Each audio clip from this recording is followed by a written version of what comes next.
The governor's budget proposed increasing the minimum wage. The House Finance Committee did not accept that recommendation. It seems that in this day and age, the economy seemed like it was improving, and then it seemed to flatten out a little bit. It seems like we're doing okay, but economists that really know and look at the economy believe that we're not doing as well as we should be. So you don't want to create any headwinds at this time, and we'll renew looking at that next session. Can I ask a question about that? No, you may not at this time. Okay. You can later. All right. Sure. Every year that we don't increase the minimum wage, the buying power of the lowest income Rhode Islanders goes down due to inflation. And so this being a consumer-friendly budget, as you said in your press release, how does that square with about the 27% of Rhode Islanders who would benefit from a minimum wage increase? Well, most issues have two sides, and you fairly bring up one side of the issue. You have to do a balancing. I think we've increased the minimum wage the last 6 or 7 years.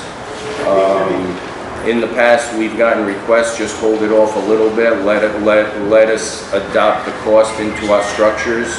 We have direct care workers and DD providers that are not getting much more than that. So as you increase the minimum wage, you put a lot of pressure on those industries and their ability to attract good workers.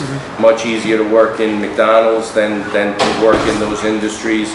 So the state has to balance what it could afford to fund in any given budget with what the minimum wage is, so that resources get spread appropriately.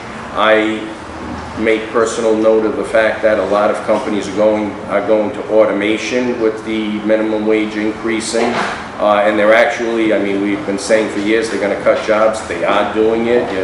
You don't have to look very hard to figure that out. So with the economy kind of leveling off a little bit, it's just time to let the wage figures get absorbed into the economy, and we will absolutely look at the minimum wage. We always look at that very favorably, and there's usually a good argument for considering that. We're just taking a short break. We'll be back in January. Just following up, we'll be the lowest in New England at this point, because Massachusetts and Connecticut are going up, and I think every other state is going to be higher than Rhode Island in New England.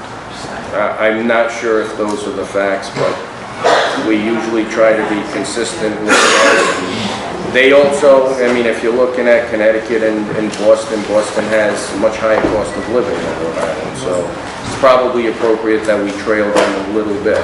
Not a lot, but a little bit. Your cost of living and your wages have to have some relationship to one another.